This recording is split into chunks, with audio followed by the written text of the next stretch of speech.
I'm going to give a cursory overview of how to fix your credit, which is actually not that difficult to do. If you've watched any of my other videos, you can see that I walked out of the halfway house with a 750 plus credit score. It's not that difficult. So if you have no credit, it's not that hard. If you have no credit at all and you're trying to build credit, essentially you have to create credit from scratch. And that's hard to do with no credit. I mean, it's putting the cart before the horse. But what you can typically do is you go online, you apply for some credit cards, you're going to get turned down. Most credit card companies are looking for a few different underwriting guidelines to determine whether or not they're going to give you a credit card. But more than that, they're looking to see that you have a proven track record. If you don't have any credit, you have no proven track record. So it doesn't matter if you're making $300,000 a year, you've been on your job for 10 years, and you've got more than enough income to make the payments. They want to make sure that you can do it, or that you will do it. It's not that you can't, it's will you. The way to do that is to get some secured credit cards. I mean, look, there's lots of things you could, the easiest thing, let me put it this way, the easiest thing is to get secured credit cards.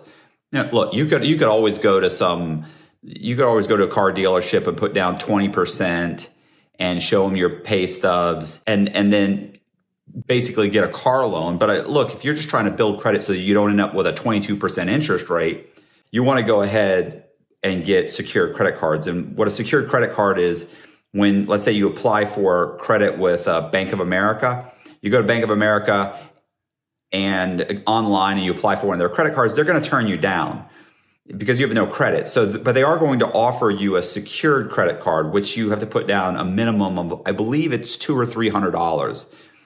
And so let's say you give them $300 and they'll send you a secured credit card. Nobody knows when they pull your credit that you have a secured credit card. All they see is that you have a credit balance or a credit limit of $300 with Bank of America.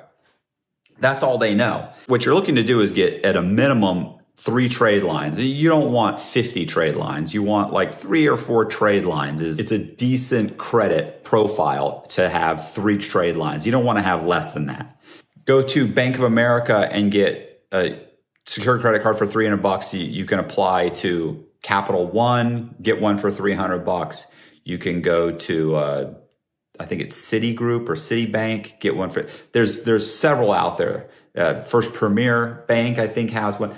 There's several out there that have a secure credit card. So you put $400 down on one, $400 on another, $300 on another one. Don't go above a balance of 30% of whatever's available to you. So you have a $300 high balance because you gave them $300. You don't want to go over like $100. So you go up to around 100 or so, and then try and pay it down or almost off every single month. 6 months, you should have over 700 credit scores. I've already done this. I've done this many, many times. Listen, I used to do it with homeless people all the time. I would survey homeless people, and then I would apply for their social security cards, birth certificates, vote in their name. Then I'd go to a state where they'd never had an ID. I'd get a driver's license in their name. I'd order 3 secured credit cards in their name. And then I'd just make the payment. 6 months later, they'd have 700 credit scores. I could buy houses in their name. I have a driver's license in their name. I've got perfect credit in their name. I mean, I appear to be, I'm not, but I appear to be more of a decent, productive citizen than they certainly did. And I would do all kinds of stuff. Here's the thing, though, and this is the issue that probably I think most people are going to watch the video for is, what if you have bad credit?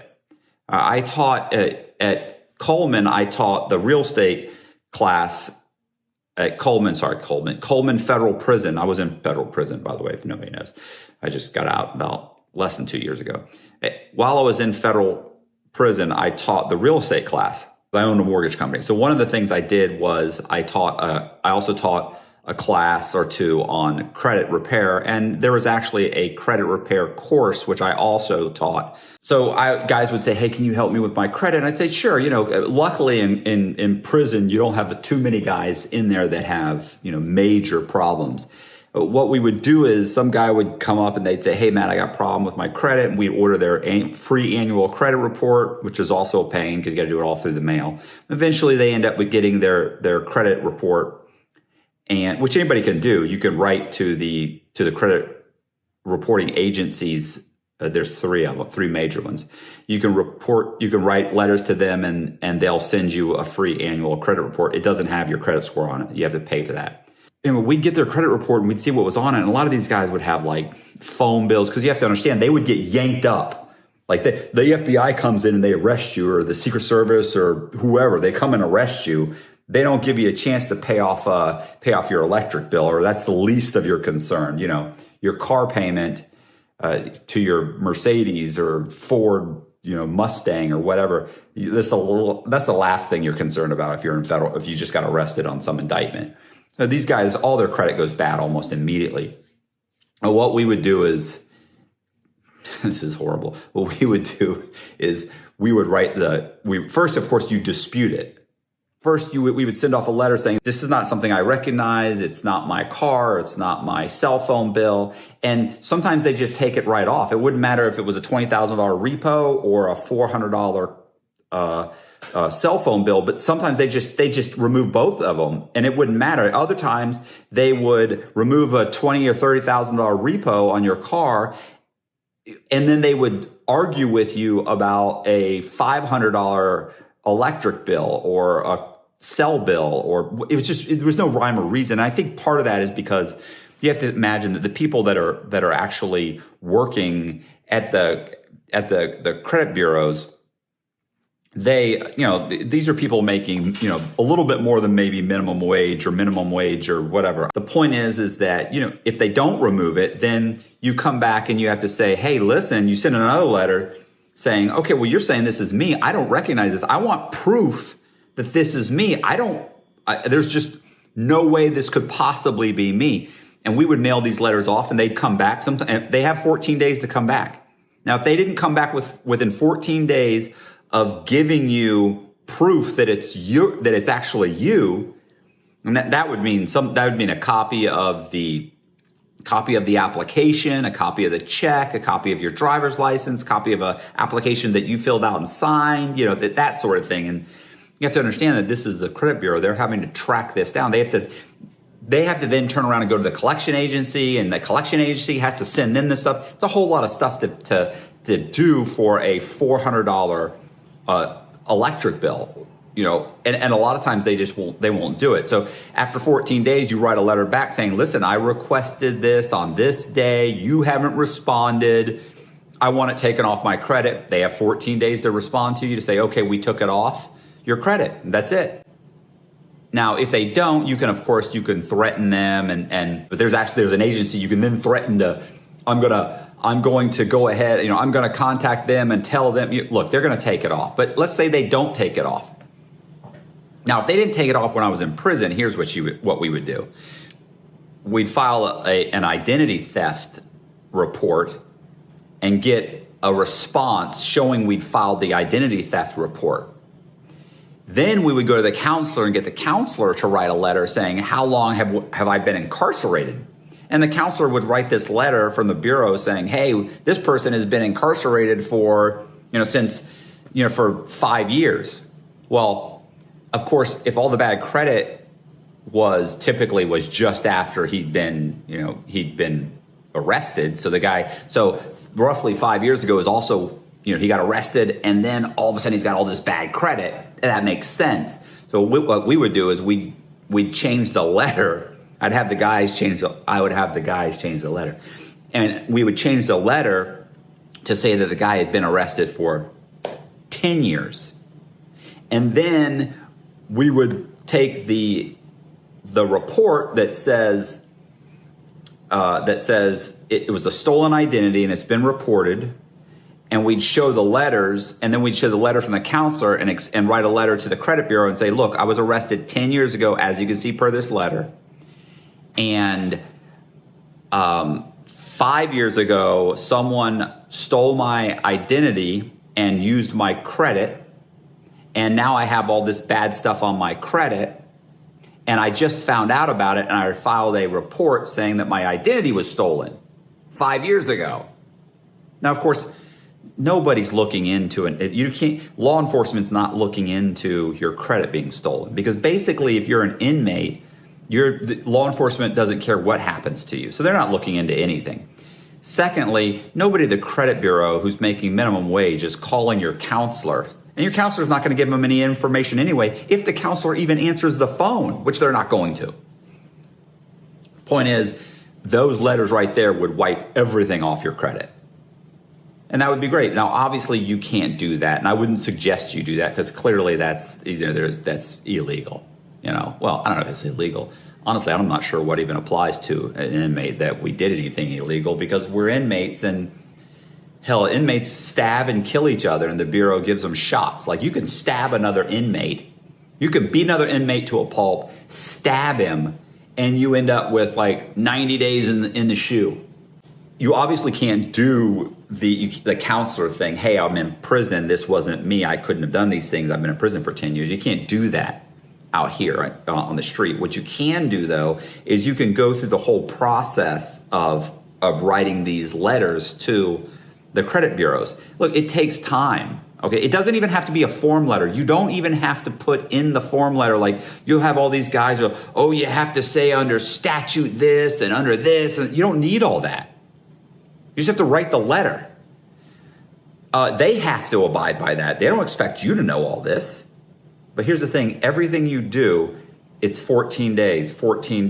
And it's just, I don't know what this is. It's not mine. Let's get rid of this. Then it becomes, can you prove it? Then if they can prove it, you can end up saying, you can end up making the argument that you don't know what this is. You're not sure. Look, the fact is, if it's yours, well, then pay it.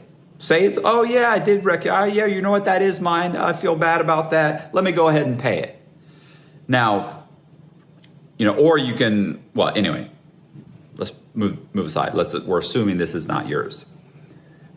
And nobody's looking into anything. Okay, this is hundreds of people in cubicles answering letters and emails at the credit bureaus, and all these people have tons of money. And so you're trying to clean up your credit, and you write these letters and they have to respond, and eventually they get tired. Now, if they don't get tired, what you can do, you can actually go to like LegalZoom.com and you can file a motion or file an actual lawsuit. You don't have to file the lawsuit. You just have to write up the lawsuit.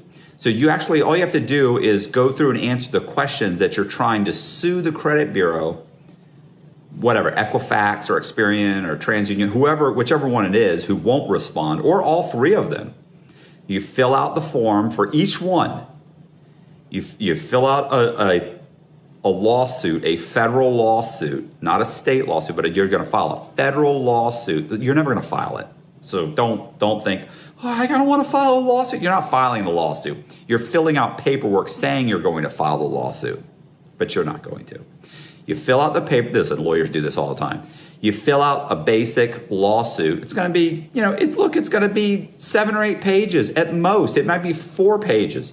You're going to fill out the form saying, look, this is not me, or I want this removed. I don't recognize this. For whatever reason, this is a collection on my credit report. It's not me. I don't know who it is. My identity was stolen, or you know what? I just don't want to pay it, or it's been 5 years, or the car broke down. Whatever your reason is, it needs to be reasonable. But whatever the reason is, you fill out a lawsuit.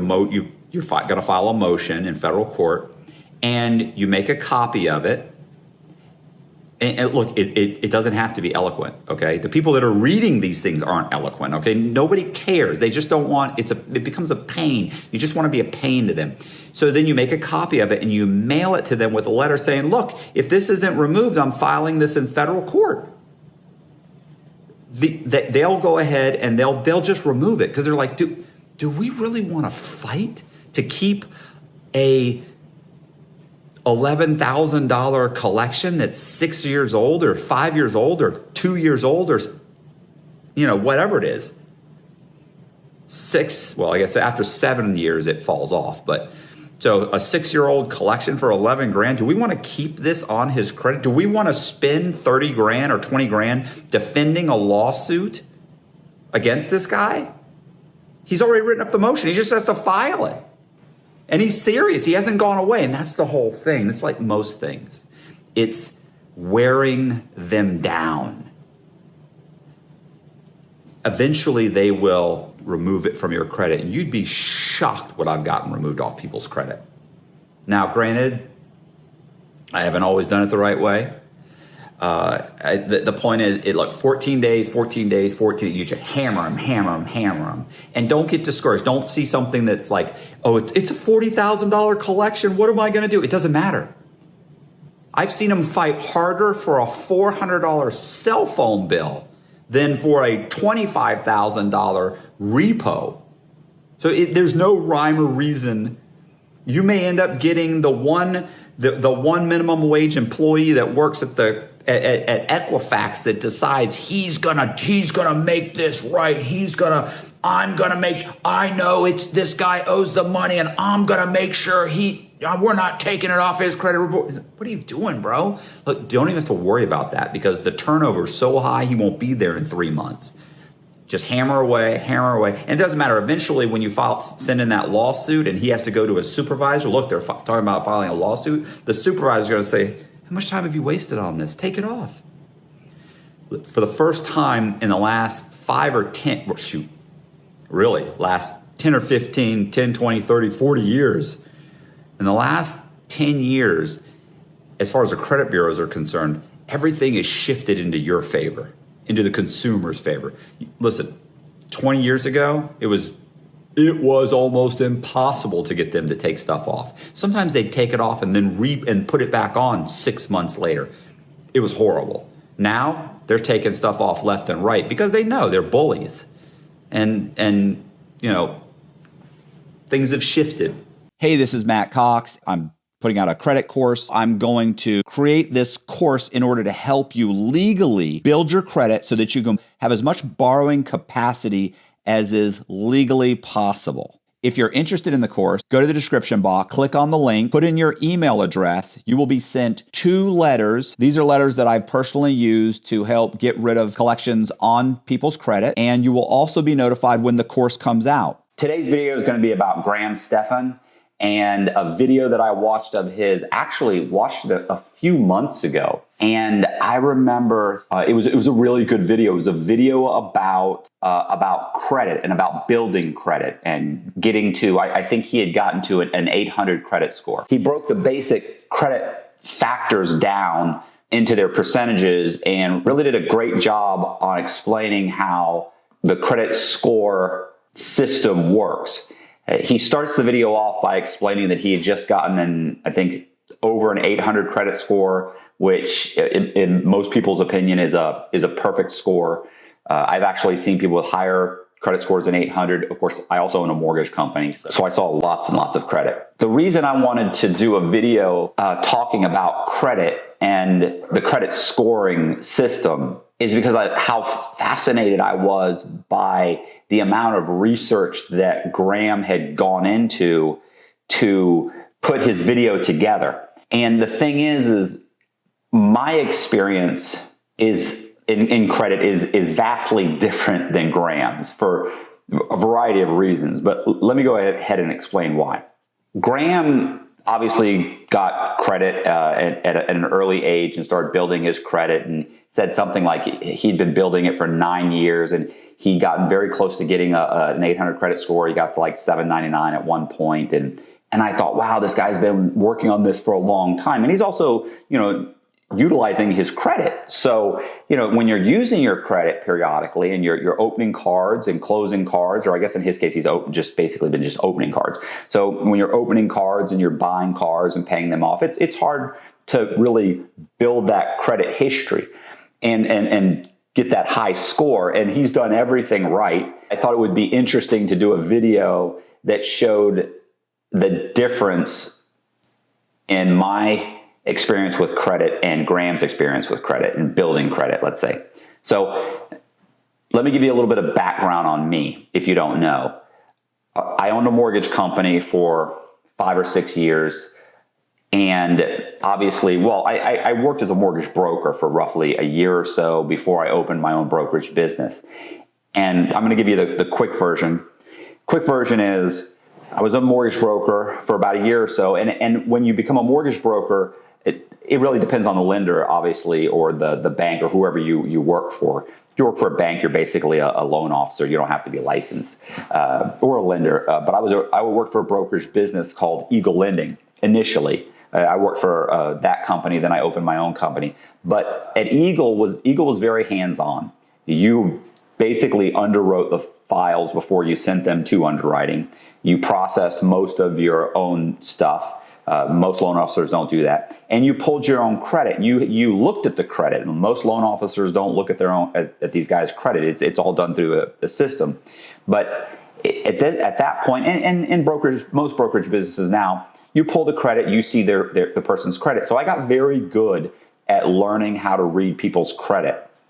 And once I ended up opening my own brokerage business, and I started seeing not only the credits of the people that I pulled on a daily basis, but I hired whatever, 2 or 3 guys at first, and then it turned into 5 or 6, and then it was 10. Before you know it was 11 or 12, 13, 14 guys are working for me. And every day these guys are pulling 4, 5, 6, 7, 8, maybe 10 credits a day, and they're bringing in credit profiles for me to look at. And we pull like what's called a tri-merge, which is all 3 credit bureaus, typically. So I'd look at the credit and I could go through and I could determine, what was helping people's credit scores and what was hurting them.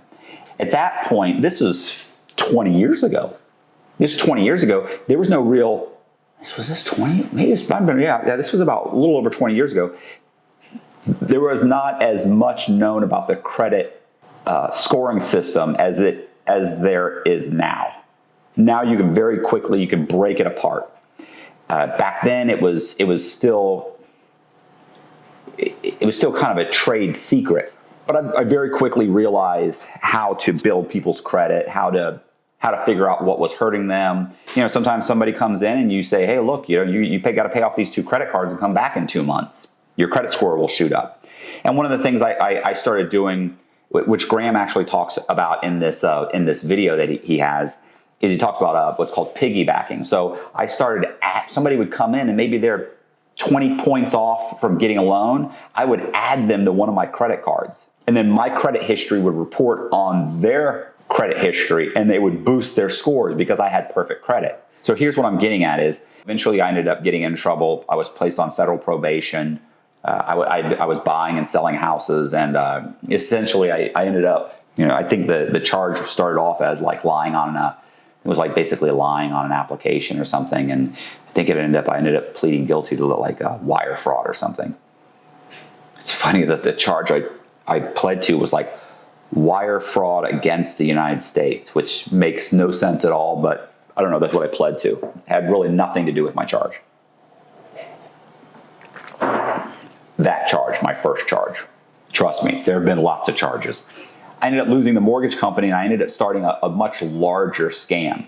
Well, when I started that larger scam, I'm not going to get into all the ways at how this whole thing kind of developed, but I basically started creating fake people. I figured out, eventually I figured out how to get Social Security to issue Social Security numbers to children that didn't exist. And then I would build a credit profile based on those false Social Security numbers. Another thing I would do was I would survey homeless people, and if they didn't have any credit at all, I would just go out and I would get credit cards in their names. Or maybe sometimes they would have some issues with their credit, and I would either pay off their credit or I would go and get a Social Security number issued to a child with the same name as a homeless person, and I would then mirror those two together, or merge. I guess I would merge those two together and create a new credit profile. You're creating what's called a synthetic identity. So I would take a little bit from this person, a little bit from this, and I'd create a completely new identity. And the credit system is so fractured that it's not difficult to do, and it's people still do it today. But when I was doing it, nobody was doing it. Now I think a lot of people do it. It's a major issue. Now it wasn't then, and so what happened was I realized right away what the formula was. The minimum credit lines you had to have were 3 trade lines. 3 credit cards. They could be, it could be, let's say, a car loan, 2 credit cards, or a car loan, a credit card, and a mortgage, or whatever. They wanted you to have 3 minimum. And they wanted you to have a credit score. At that time, it was, you had to have, well, I mean, depending on whether you went subprime or conventional, honestly, it could be anything. Who knows? We did stuff for people that had 500 credit scores. But on average, for you to get a loan through a conventional lender, which is basically going to your bank, you needed a 620 credit score. And I believe now it's up around 650 is the minimum. So, but the credit, it was just as difficult to get a 620 as it is to get a 650 now. So it's basically the same thing. What I'm getting at is that I realized that these synthetic identities that I was creating, although I created this synthetic identity, they didn't have credit. So if you pulled their credit using the new SOC or the person's SOC, and no credit would show up because they had no credit. So I realized, okay, well, I have to build credit for these guys. And the formula was this. I would get 3 secured credit cards. Could be anything.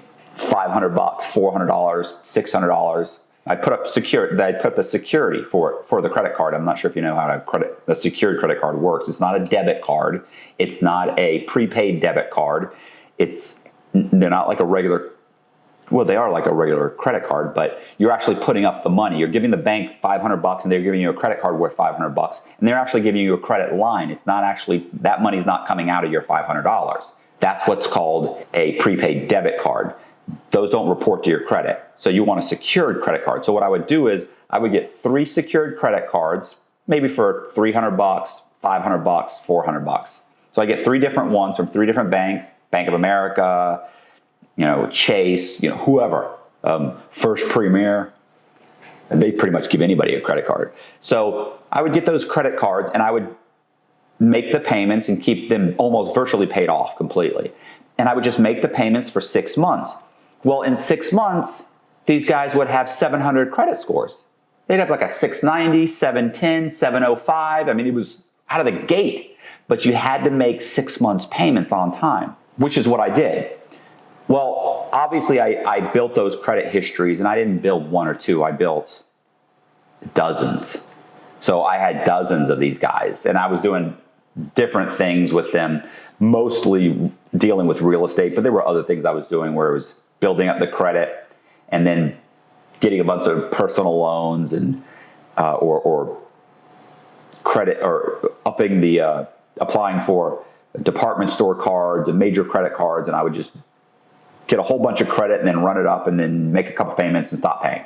Or I would, with a lot of the guys, I would buy houses. So I'd buy 4 or 5 houses. I would then refinance those houses using an inflated appraisal, and I would pull out $100,000, maybe $150,000 per house on each guy. And each guy would buy maybe 5 houses. So each guy would borrow a couple $100,000 per house, pull out $120,000 on each house. Plus, of course, you have to factor in the fact that they bought the house and cleaned it up a little bit, whatever. Make a few payments. So if each guy bought 5 houses, it was basically each synthetic identity borrowed like $1 million. And out of the $1 million, maybe 500,000 or 600,000 of it was profit. I'd make 3 or 4 months worth of payments, and I'd let them all go into foreclosure. Well, I'd run up their credit cards, of course, borrow more, some personal lines of credit, and then make a few payments, and then let everything go.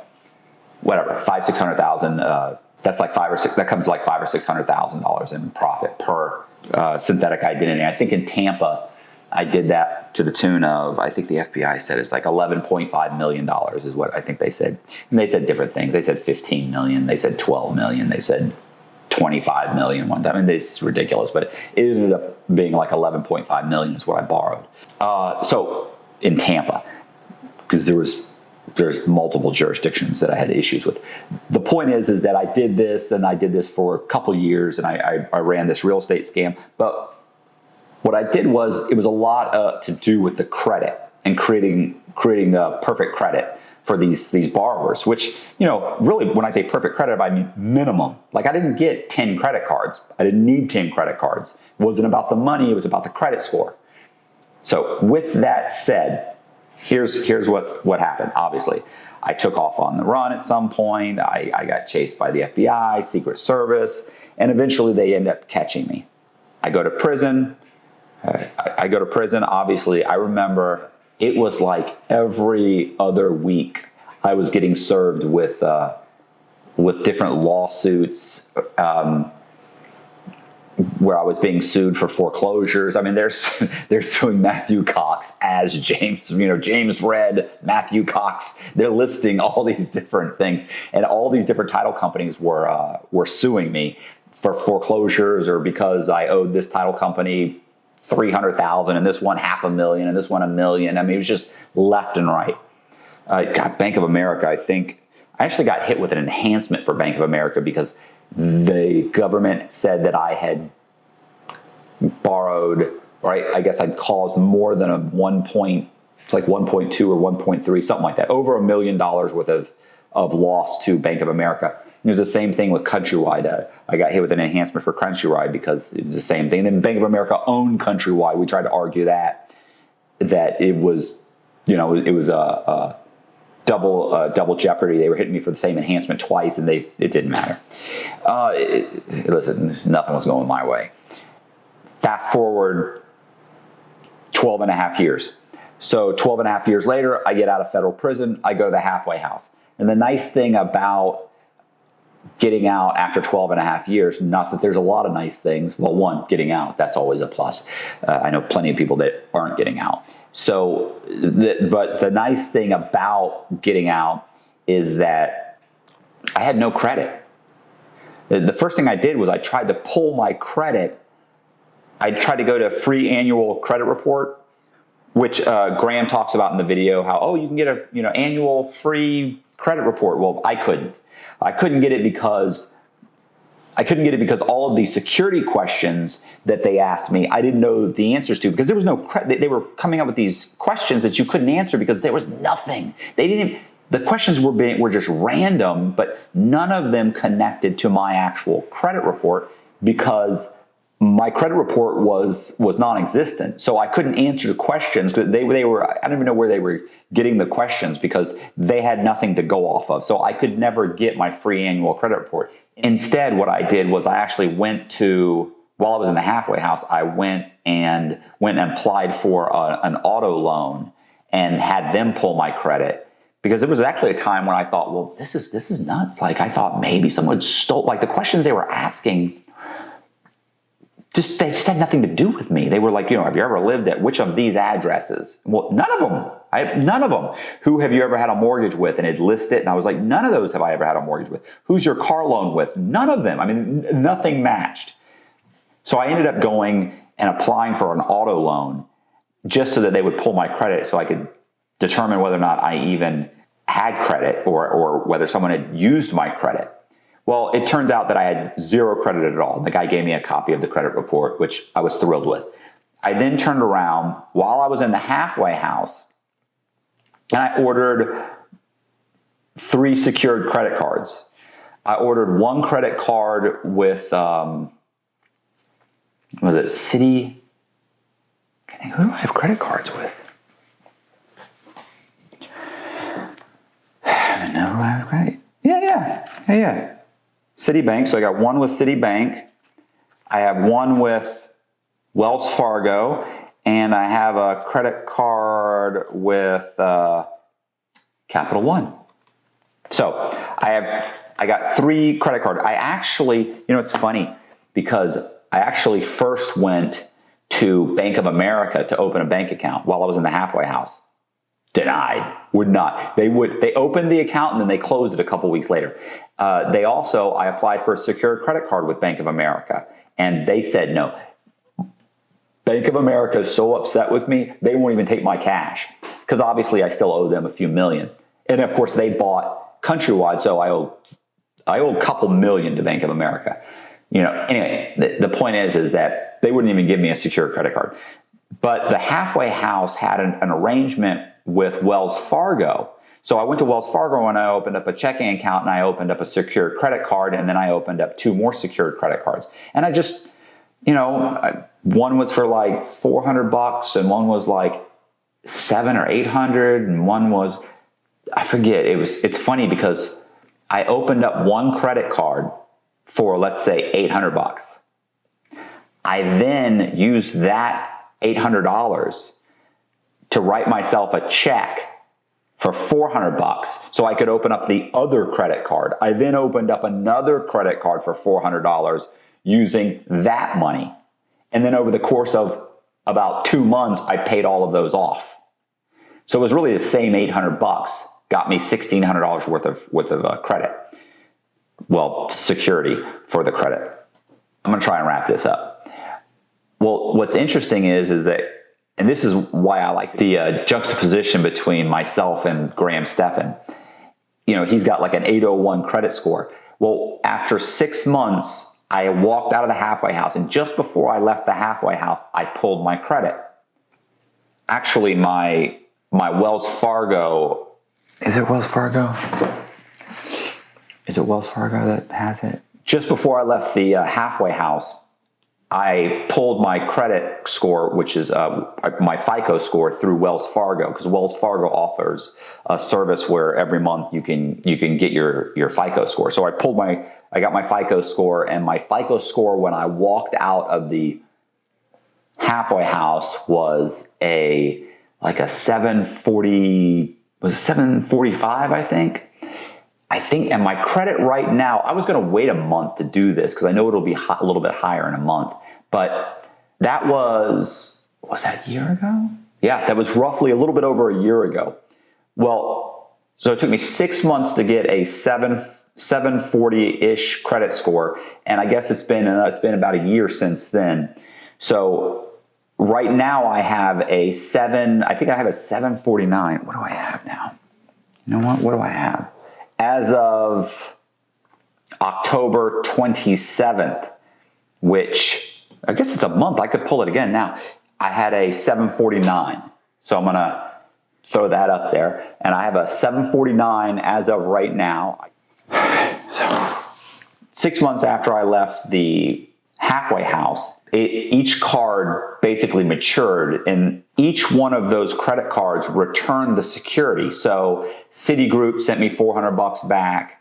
Wells Fargo, they raised my credit limit to, I want to say it's about $1,600. I think I gave them $700 or $800, and they doubled it. So I want to say it's about $1,500, $1,600. They raised $1,500, $1,600, and they gave me the $700 or $800 back.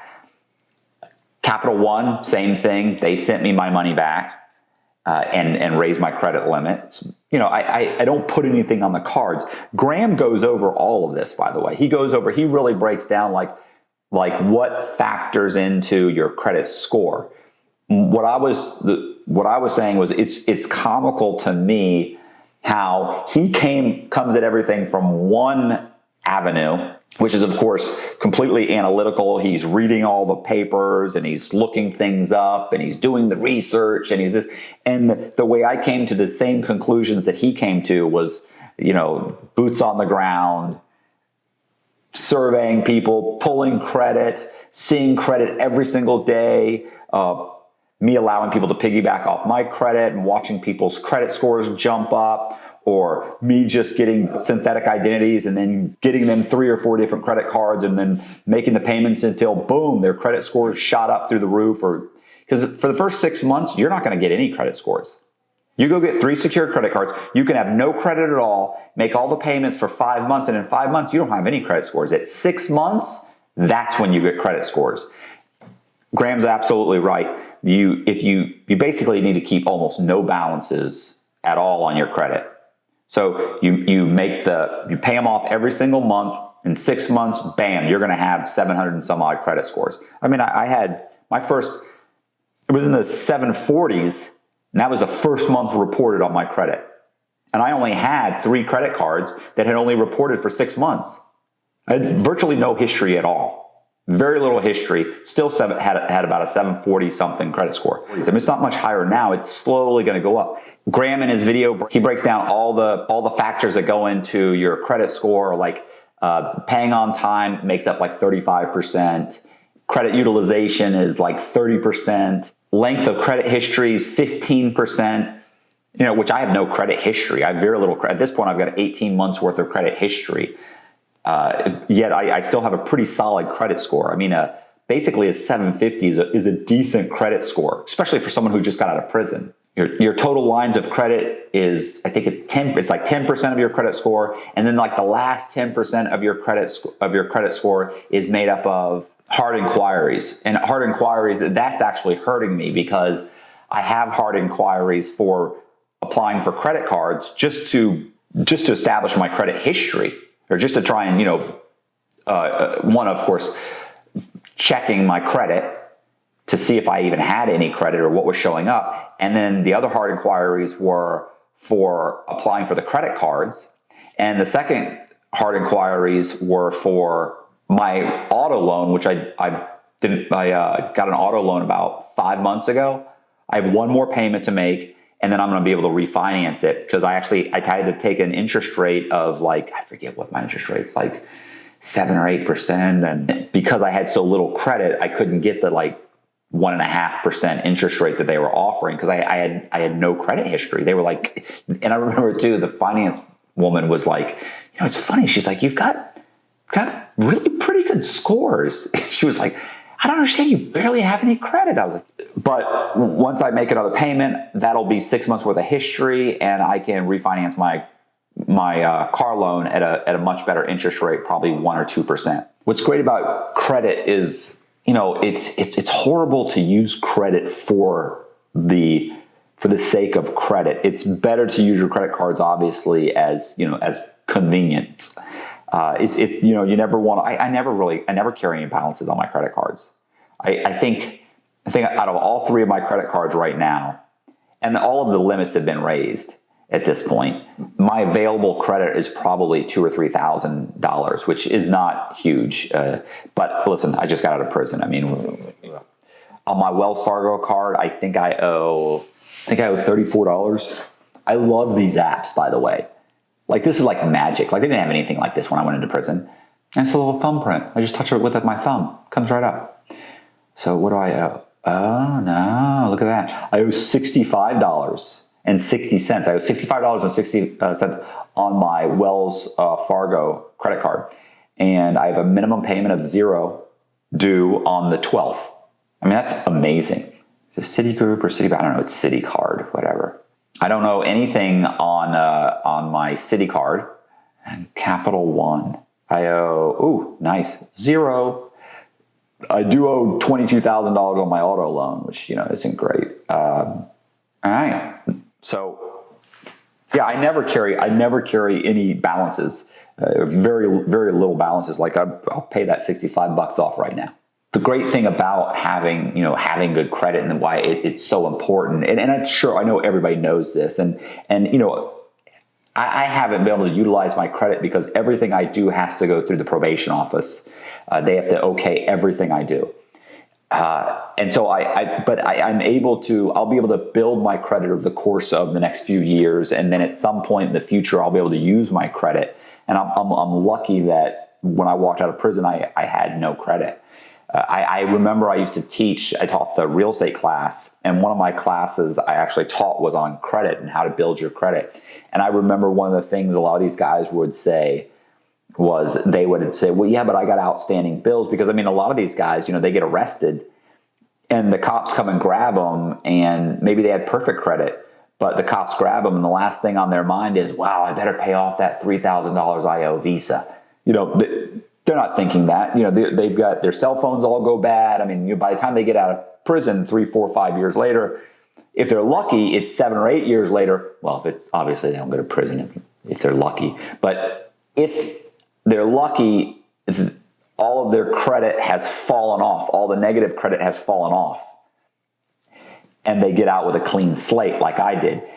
The worst case scenario, obviously, is they do 2 or 3 years and they get out and they owe $40,000 in debt. A lot of these guys, I would go over the credit, over how to build credit, and someone would say, we would pull their credit reports. Like, I was pulling their credit reports from inside prison. We would fill out the forms and we'd get their free annual credit report, and it would come back and we'd look it over, and I'd go over it with them and I'd say, okay, well, you got this and this and this.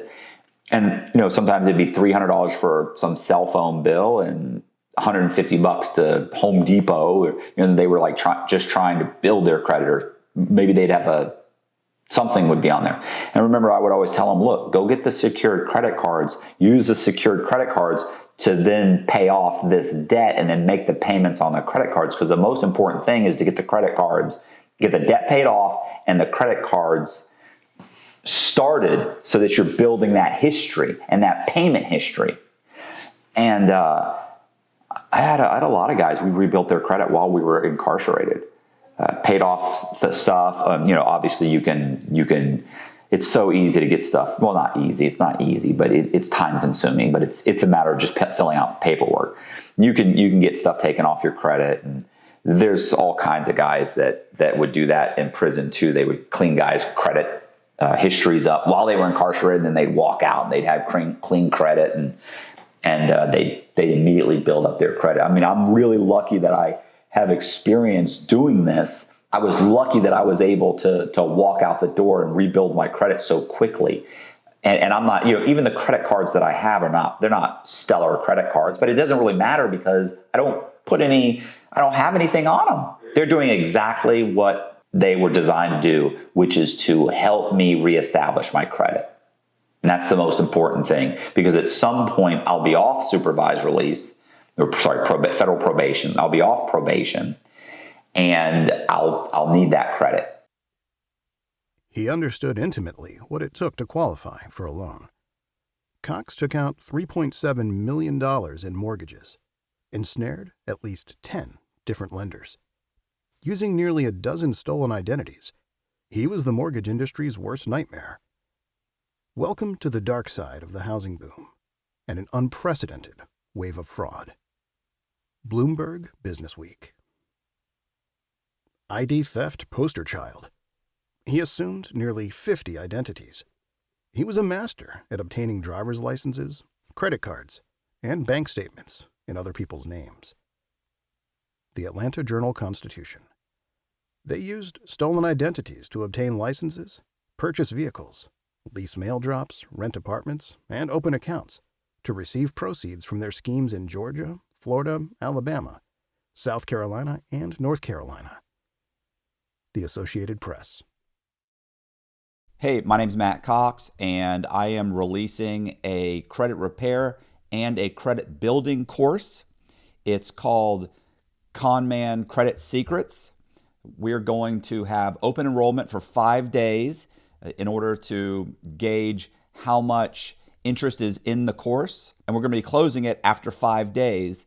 Once we determine how much interest there is, we may or may not be opening up the course again. I'm qualified to do this course specifically because, one, I owned a financial institution. I've seen thousands of credit profiles, credit reports. I've helped clients remove collections, liens, bad debts, late payments from their credit reports. Also, so I've helped people clean up their credit. I've also helped people build their credit. And this is really where my specialty lies, is in building people's credit. So, and I've done this because I'm able to do this because I was on the inside. And then, of course, I ended up going on the run. I've built well over between 50 and 100 credit profiles for synthetic identities. I have created synthetic identities with credit scores in excess of 700. Using these credit identities, I have been able to build people's credit by getting secured credit cards, then converting those cards into non-secured credit cards, getting non-secured personal loans, getting mortgages, auto loans. I've been able to leverage those credit profiles in order to get people into homes and borrow millions of dollars in those credit profile names. I know what questions need to be answered in order to get those types of loans. I also know what is required and how underwriting vets every single person that comes across their desk. So I'm in a perfect position to help people do legally what I have done illegally. And that's why I'm doing the course. So the issue for a lot of people is that they have credit, but they have a low credit score. And listen, the problem with that is that a lot of times they've made minor mistakes that are coming back on them. Those minor mistakes become amplified over time. You get higher interest rates, which means you get higher payments. You have less borrowing capacity. You have less of an ability to get into loans with decent interest rates and therefore decent payments. Your ability to leverage your credit is extremely limited by having a low credit score. And that's one of the things we focus on, is explaining to you how to boost your credit score. What small minor decisions you can make to put yourself in a better position, a better borrowing position. And that's really the crux of the problem for most people. They just make minor bad decisions that really become, overwhelming over time because they just don't know how to fix it. And these are small solutions. These are very small little solutions that you have to make, small choices that you have to make to better your credit and put you in a better borrowing position. Some examples that are a problem, and I'll give you a quick example is, and I've done this numerous times, where I've taken someone, typically a synthetic identity, maybe it was somebody's identity that I stole, and I've repaired their identity, then I built their identity up, and then 6 months later I've walked into a car dealership and got 100% financing. Let me give you some examples of how traumatic it can be to have a low credit score. The problem is when you turn around and you go to get into an apartment.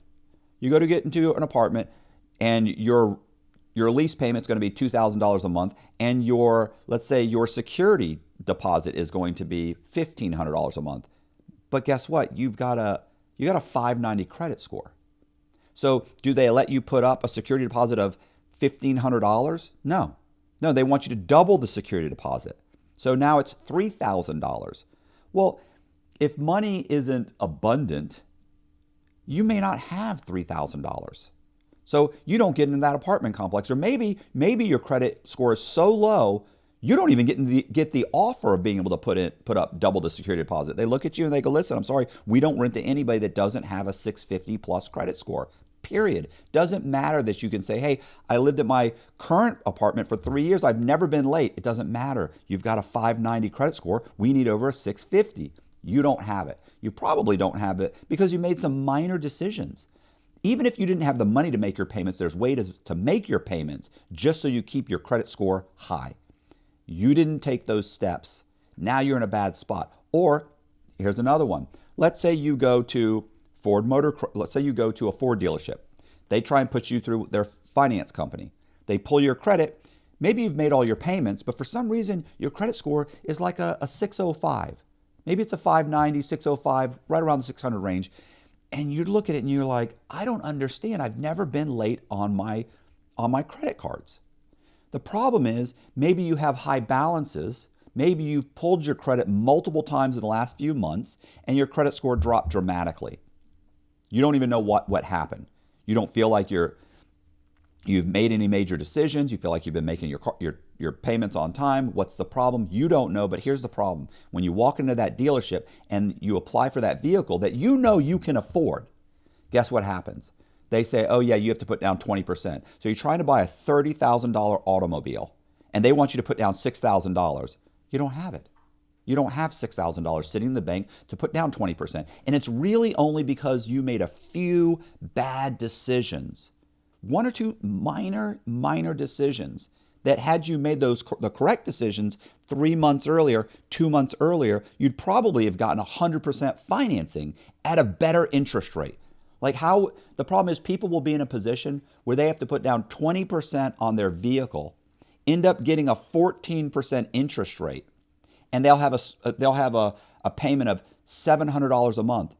Had they made a few good decisions, they could have walked into that same dealership, put zero down, gotten a 6% interest rate, and had the same exact payment and not had to put down $6,000. It's these little tiny decisions that make the difference between having a great credit score and profile and being someone who just is struggling to get ahead. It's just a little bit of knowledge. That's all it is. And all of this knowledge can be found in Conman's Credit Secrets. It's like, guys, maybe that worked 15, 20 years ago. Motherfucker, I just got out of the halfway house. You saw my credit score. I got a 70-something credit score. Yeah. You know, and that's nothing. It's been higher. Yeah. You know, I mean, in the credit, 6 months, I walked out of the halfway house with a 754, I think, maybe 53, 753, over a 750, a plus 750 credit score within 6 months. Yeah. Fucking that ain't. That's not. Yeah, that's not easy. No. It is easy, but most people couldn't do it because they don't know that. Hey, it's pretty simple. Yeah. And that was just with 3 credit cards. I didn't have a variety of different loans. I didn't have a car loan. I didn't have a mortgage. I just had 3 secured credit cards. That's it. Yeah. So like anybody can really anybody can do that. Yeah. Yeah. I don't think my credit score has ever dropped below. Might have dropped to 745 when I got my car loan. Yeah. Because my capacity was so high at that point. You know, you borrow $23,000, and what do you owe? $23,000 because I couldn't put anything down. You know, I had no money to put down. They gave me 100% financing, but my interest rate was like 12%. But I made I made 6 payments, and then I refinanced it, and my payments dropped to $150. Yeah. So, you know, like it'll be. Let's say you have a minimum payment. Okay, well, if you're in a real dire straits, let's say your minimum payment's whatever, $80, which it never is. I don't ever have those kinds of payments. But let's say it's $80. I can always, worst case scenario, I can make the minimum payment on one credit card and then borrow on that credit card to make the minimum payment on the other credit card. Say, okay, well, I got a 2 payment. The payment on this card is $80 and this one $80. Okay, that's fine. I'll make this one. And then I'll borrow from that card and make this one. Is that a temporary fix? Yeah, it's a fix. Do I owe it? Yeah, it is. But I'm trying to keep my balances low, and I'm trying to keep my credit in good standing. Like, that's what you have to do sometimes. So the guy at Bank of America doesn't give a fuck that you didn't pay your fucking $80 minimum payment. Right. He didn't give a shit. Nobody's staying up. You didn't hurt anybody. So that guy, how much money will he save by actually trying to build his credit over time, you think? How much money will he what? How much money will he save?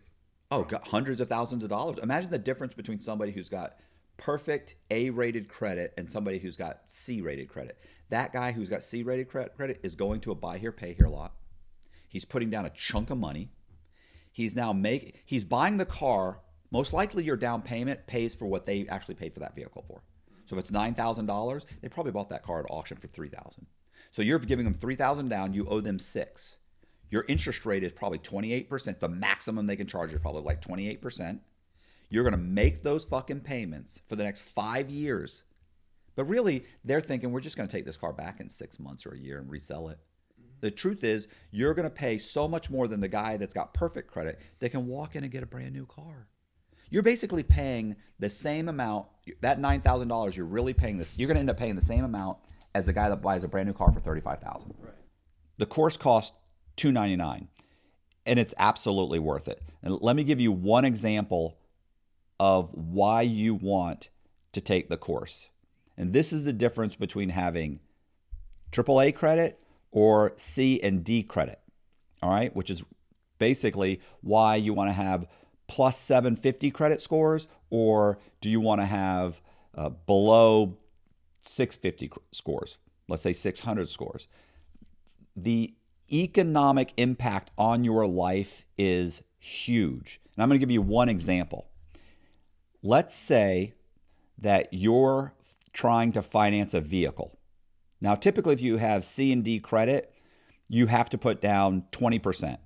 But let's put that aside, okay? Let's say and let's face it, if you're a $40,000 vehicle, someone who's got D credit trying to finance a $40,000 vehicle is hard pressed to come up with 20% of $40,000. That's $8,000. Let's say they said, okay, you know what? 10%. That's still $4,000 plus tag, tax, title.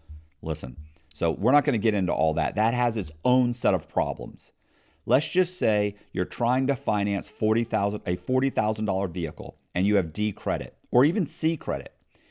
The average national interest rate for a buy here, pay here car lot is 28%. That's average. It can go up, it can go down, depends on the state. So let's just say the average, 28% on a buy here, pay here with someone who's got D credit. That person is going to have a payment on a 5-year term. So if they're financing it over the course of 5 years, they're putting nothing down, their payment is going to be $1,245 at a 28% interest. Now, let's say you have AA credit and you walk into any car dealership and you get financed through, let's say you get financed through your own credit union, or maybe your own bank. You don't even go through the car dealership. You just go to your own credit union, get a loan for 5 years, and you finance $40,000 with no money down at a 6% interest rate, which, by the way, is the average for AA credit throughout the nation right now. Maybe different when you get the course. Might be higher, might be lower. Listen, a couple of years ago, it was at 1% and 2%. But let's say 6%, okay? Let's be reasonable. 6%, $40,000. Do you know what your payment is? Your payment is $773 a month, as opposed to $1,245, $773. Just because you made a couple of good decisions. You don't have to have massive credit cards. You don't have to have credit cards with $30,000, $40,000, $50,000 high limits. You can get this interest rate just by having minor credit cards and making the payments. $500 credit limits, but you made the payments on time. You kept the balances low.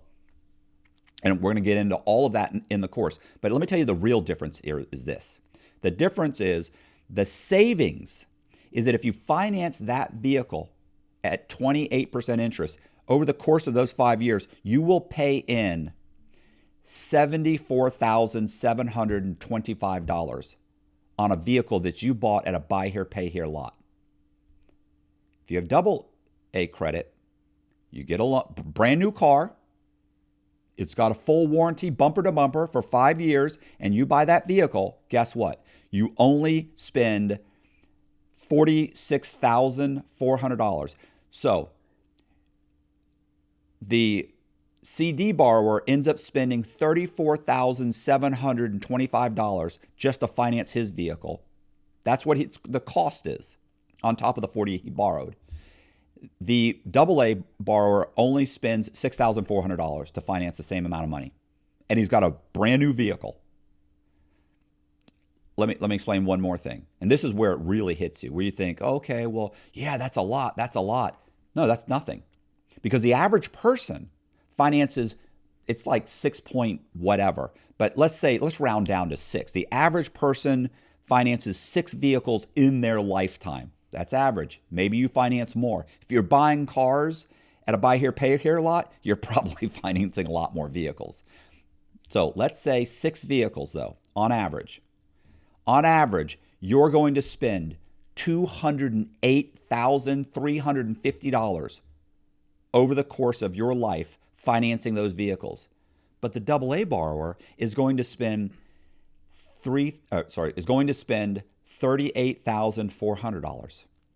That means that the person that has C or D credit, who's buying buy here, pay here car lot at a buy here, pay here car lot, or maybe he's going in and buying it at a dealership, but he's getting it financed through secondary financing and paying it, regardless, you're paying 28%.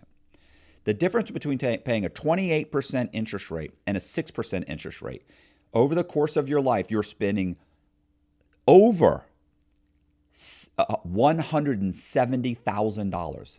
So over the course of your lifetime, you're spending over $170,000 because you didn't have the knowledge to have a plus 750 credit score. A couple of bad decisions cost you hundreds of thousands. And by the way, this is just cars. Imagine if you actually were buying houses. The difference in a home loan, an average of a $350,000 home loan, which is, I believe, the national average, it's in the millions. Vehicles are already almost a couple $100,000 in cost. What's a home? Millions. You will cost yourself millions because you don't have the knowledge to make a couple of good decisions throughout the month to boost your score. I'm telling you, listen, you need this course. For some people that are contemplating getting the course, the question is, Matt, what if I don't want to do all the steps? What if I get the course, I pay the $299 and I realize that it's more than I want to do, and I'm only going to do a few of these things. I'm only going to implement a few of the things that need to be done to raise my score. And so I'm probably not going to raise my score from a 600 up to a 800. I'm probably going to raise my score 40 or 50 points. Is it worth it? Well, the difference between raising your points 40 or 50 points is probably raising you out of having, let's say, C credit to B credit. Are you going to be getting 3% and 6% interest rates? No. It's going to be slightly higher. You're going to be in the 11, 12%. Is it going to save you money? Absolutely, it's going to save you money. Is it going to be in the millions over the course of your life? No, but it may be $100,000. And if you think, oh, well, $299 is not worth me saving $100,000, honestly, you've got bigger problems. I mean, if you can't see the value in that. And listen, having the knowledge that how credit works and the minor decisions, even if you think, I don't want to go through all of these different things that you're going to ask me to do, which honestly is so minor. They're not even excessive. They're just minor decisions that you think to yourself, hey, should I not make my minimum payment or should I make my minimum payment? Like, that's minor. Hey, I don't want to have to sacrifice today to have a better credit score in 6 months. Okay, I get it. There are still ways around that. Borrowing from one credit card to pay another credit card is one of those. There are minor decisions that you can make to help boost your score. Are you going to make all of them? Probably not. Maybe you're not.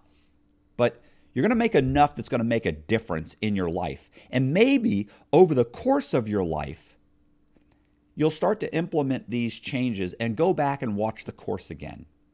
I definitely think that happens when the next time that you go to get an apartment and that leasing agent says, yeah, I'm sorry, you're going to have to put up double the security deposit. And you go, I don't understand.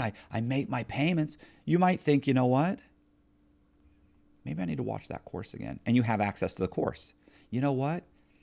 I probably shouldn't have done this. I probably shouldn't have done that. Let me go back and take a look at that again. The next time you go to get a car that you want, hey, this car, it's $70,000. I know I can make the payment, and I know it. And you go in and they say, yeah, I'm sorry, we can't get you the 6% interest rate. Yours is going to be 12%. Maybe you still buy the car.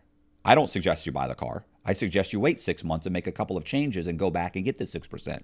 Or maybe you buy the car and refinance it, implement those changes and refinance it at that time.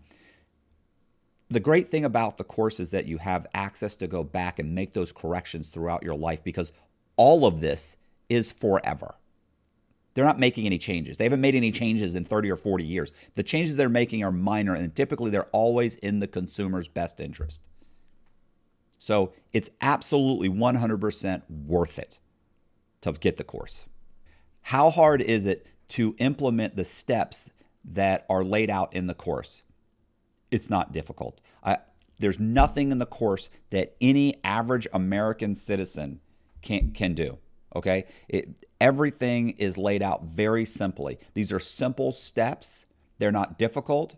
I'm not asking you to write up a lawsuit and file it in federal court. I'm not asking you to write numerous letters or do anything that is beyond your capability. In fact, the few letters that you may have to write if you have bad credit are already written. Okay? I'm not asking you to do anything that the average person can't do. In fact, this course has been taught inside of prisons, and I've had inmates get out of prison, implement these steps, and within 6 months have 750 plus credit scores. I know guys that have taken the courses that I taught in prison that have gotten out and now have a dozen houses in their names with perfect credit. And you know what their jobs were prior to prison? They were drug dealers. These are guys that were born and raised in the projects, went to schools that were in horrible districts, went to prison, took a couple of credit courses in prison, got out, and within 4 or 5 years, they're buying dozens of houses. This is not difficult. These aren't difficult steps. I wouldn't ask anybody to do anything that was beyond their capability. The average person can easily implement the steps that are in this course. It is an absolute must. You really, really do need the information in the course, and it's easily laid out and it's easy to follow. Why is getting this course a priority? Why is making these few minor changes in your monthly routine, why is that a priority? All right, let me give you an example.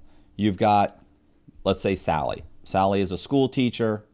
She's got 2 kids she's raising. She has bigger problems. She's thinking, I have bigger problems than to worry about cleaning up my credit. Maybe she messed it up 5 years ago. Maybe she messed it up 10 years ago. I don't know. What I know is that she's got a low credit score. She's got several late payments, and she needs to establish new credit. And she's thinking, why is this a big deal? I don't see that this is going to affect me right now. It's going to eventually affect you. Eventually, it's like a ticking time bomb. At some point, what happens when those bad accounts go into collections? And the next thing you know, you get called into your employer and they say, hey, listen, this person got a judgment against you and they're going to garner your wages. I think people in this position know people that have had their wages garnered. And listen, I've been in the position where I had about 10 or 12 guys working underneath me, and I've gotten the letters in that's from where someone had a judgment, and I was being told, hey, by the Secretary of State saying, guess what? You have to garner a certain amount of this guy's wages to make these payments on this judgment.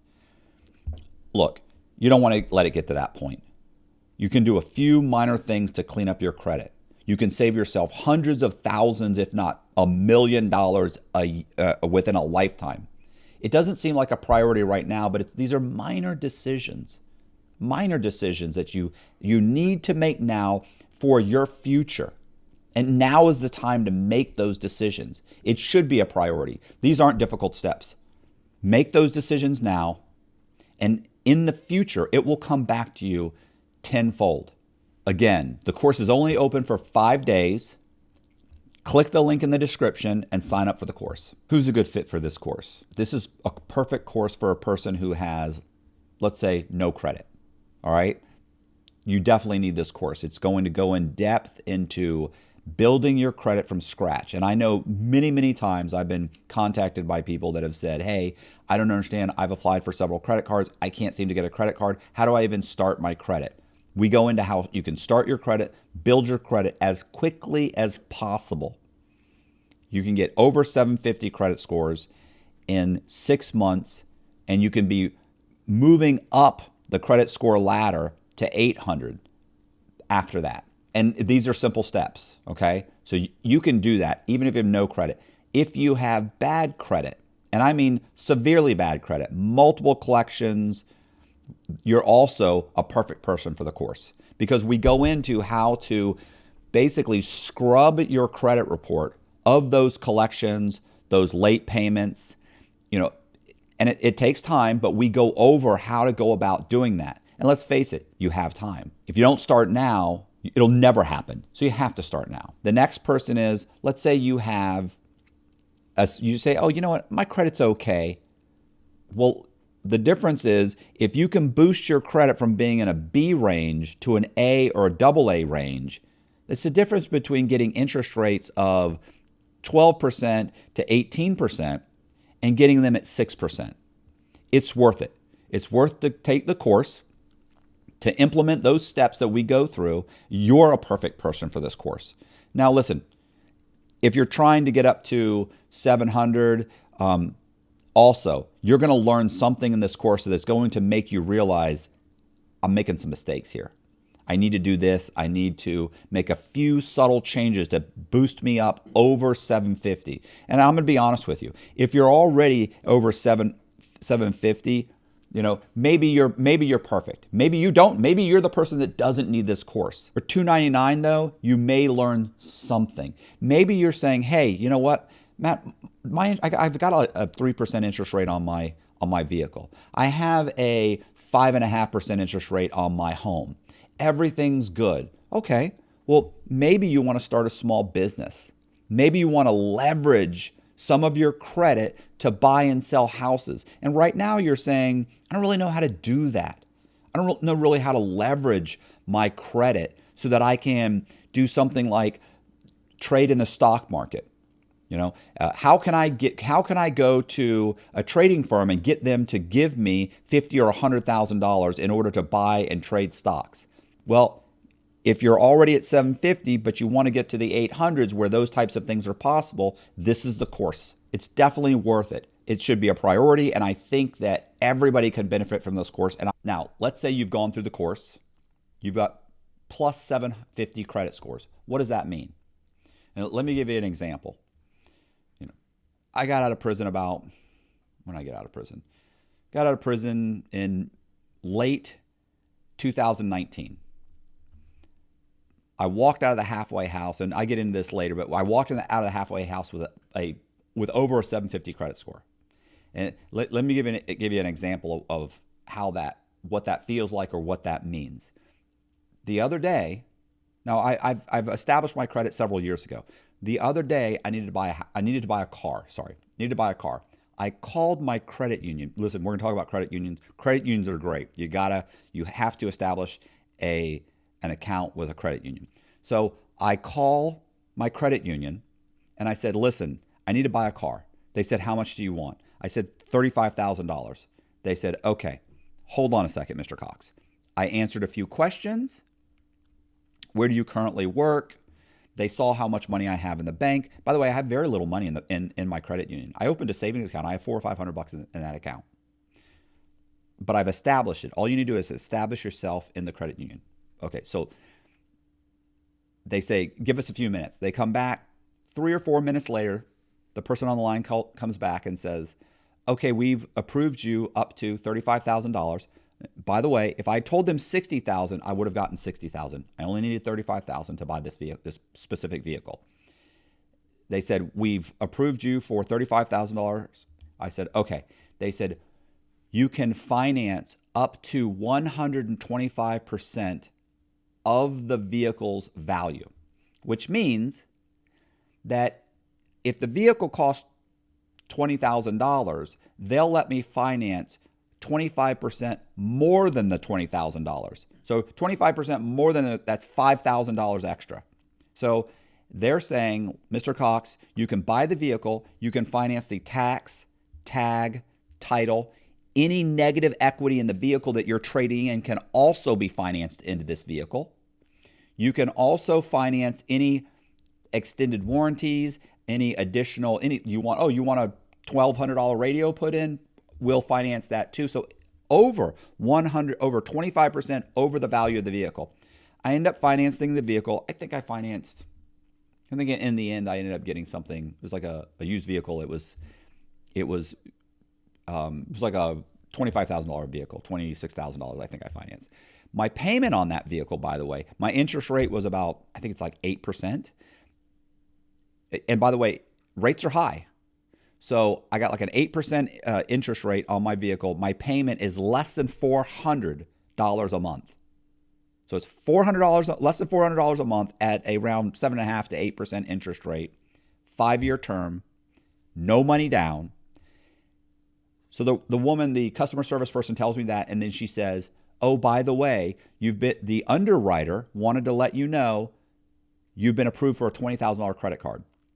And I went, okay. She said, do you want it? And I said, sure. Yeah, go ahead and send it to me. She said, and that, by the way, the credit card's at 8% interest rate. I said, okay, no problem. She said, so they're going to send me that. I got that a couple weeks later.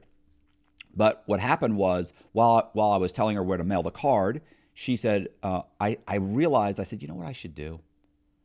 I owe like $5,000 on one credit card. I have a couple credit cards for $20,000, $30,000. And I was like, I owe $4,000 here, $5,000 there. I owe like $6,000. I've been make the payments. And I thought, you know what? I'm going to go ahead and consolidate those. And I said, hey, listen, can I get a personal loan for $15,000? And she said, hold on a second. Put me on hold. 2 minutes later, she comes back and says, your $15,000 personal loan has been approved. Do you want it? And I said, yeah.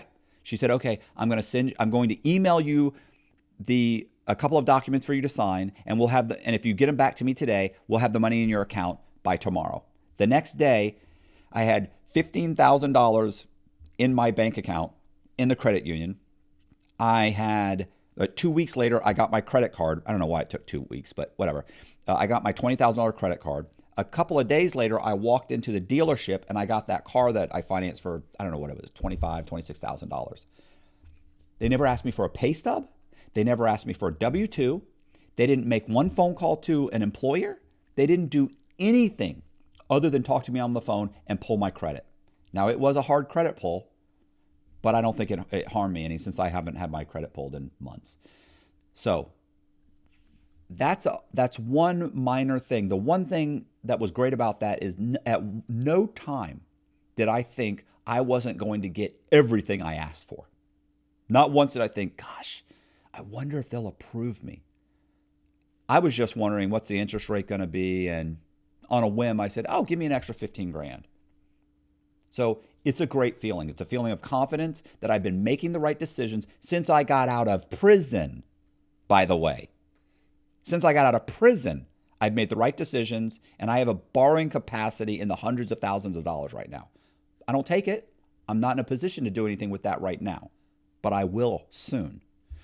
So with that said, what if you said, Matt, I've gone through the course. I got the 750 credit scores. Maybe you bought a house. Okay. The great thing about buying a house is that if you buy the house, you have equity, you can always get a home equity line of credit. Now, lenders out there right now are offering 100 and 120% home equity lines of credit if you have over a credit score of 700 to 750. Well, if you've got a 750 credit score, you meet all the other requirements, you bought a house for $300,000, you can go out and you can get $50,000, $60,000, $70,000 credit line. What can you do with that? Maybe you can start a business. Maybe you can, there's tons of things you can do. You could buy stocks. You could trade the stock market. You could invest in a business. You could start a business. There's lots of things that you could do with a home equity line of credit. But let's say you're not even there. You said, okay, that's fine. I'm not there yet, Matt. But you know what? I do like to trade stocks. Great. You can apply to get a margin account. So you could go to your whatever stock firm you're trading with, apply for a margin account, and they will allow you to borrow against your investments. So you're able to use that money to buy stocks and borrow against your current investments. That's another huge, at a very reasonable interest rate. So that's another a great possibility that you have. The other thing is this: you could be a peer-to-peer lender. You know what a peer-to-peer lender is? I'll give you an example, because there's many different examples. There's examples for providing peer-to-peer lending for, let's say, cashing checks, for check cashing companies. There's numerous examples, and I'll give you a good example. You could be a hard money lender. You know what a hard money lender is? A hard money lender is a guy that lends money on the equity in houses. So let's say everybody knows what a flipper is. Everybody knows it's somebody who goes out there and flips houses. You could go into your bank, you can apply for a credit line, and you can be a peer-to-peer lender you can do peer-to-peer lending as a hard money lender, which means that if Todd wants to buy a house and he wants to fix it up and sell it, you can lend him the $100,000 to buy the house. You borrow that, by the way, you're lending that money to Todd at, let's say you're charging him 2 points on the $100,000. He already owes you $2,000 at closing. Plus, you could charge him, let's say 14% of simple interest on the loan. So for the next 6 months while he's paying you every month, you're making 14% on a $100,000 loan. But you don't have $100,000. You went to your credit union or your bank and you got a $200,000 or $300,000 loan, that they allow you to lend to Todd, and they charge you 6 or 8%. So you're making the difference between 8% and 14%. So you're making 6% plus 2 points on money that you are the middleman on. You're not even lending your own money. You're lending money based on your credit line with your credit union to Todd so he can fix up that house. Without perfect credit, you can't do that. You could also buy rental properties. You're in a great position to get great interest rates on rental properties. You could go and get a business loan from your bank. Maybe you've been working in the restaurant industry for the past 5 or 10 years. You think you could run your own restaurant. You're in a position where you can go get a small business loan from the Small Business Administration, or maybe your credit union, to open your own restaurant. Or maybe it's something else. Maybe you buy and sell cars on the side and you think, you know what? I want to get a credit line so I can start buying cars in bulk, and I want to start a buy here, pay here lot. You're now in a position to do that, all because you made a few simple decisions every single month. You just knew what the right decisions to make were. That's it.